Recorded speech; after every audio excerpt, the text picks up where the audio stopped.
खापराखोल block तेलेनपाली panchayat जमुनापाली गाँ आंब बगीचा ठारे आरसीडीसी और खाद्य सुरक्षा महासंघर मिलित उद्यम कार्यक्रम अनुष्ठित होता।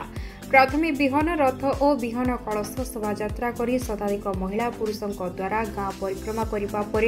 सभास्थल पहुंची। ए अवसर देवराज भोई अध्यक्षतार एक बैठक अनुष्ठित होता बेले मुख्य अतिथि रूपे ब्लॉक उपाध्यक्ष सुखीराम सांड, सम्मानित अतिथि रूपे तेलेनपाली सरपंच सुकंतला बेहेरा, रेंगाली सरपंच उमाकांत मेहेर, जिला जंगल सुरक्षा फोरम आवाहक कुलमणि साहू, आरसीडीसी जिला संयोजक Shambhu Sahu, FES master trainer doctor Abhay Tripathi सामिल होते। शह शह वर्ष धरी बिना रासायनिक सार कीटनाशक प्रयोग में चाष हो आसुथिबा बेले अधिक अमल अधिक लाभ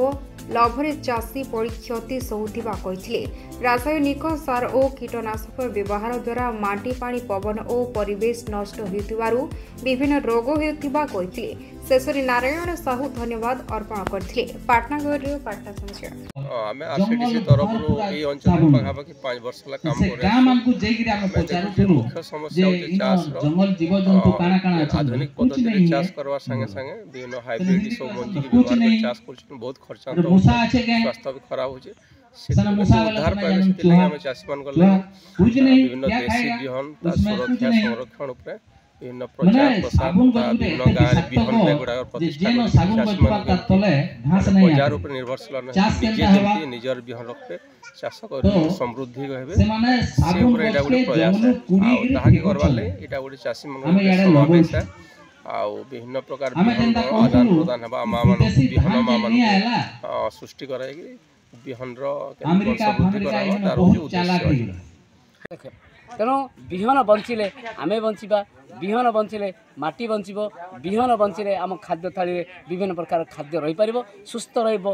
सुस्थ समाज गठन हबो एवं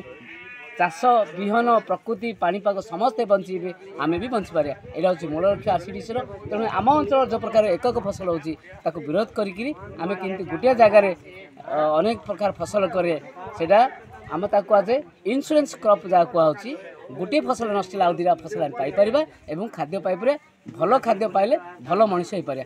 मूल लक्ष्य।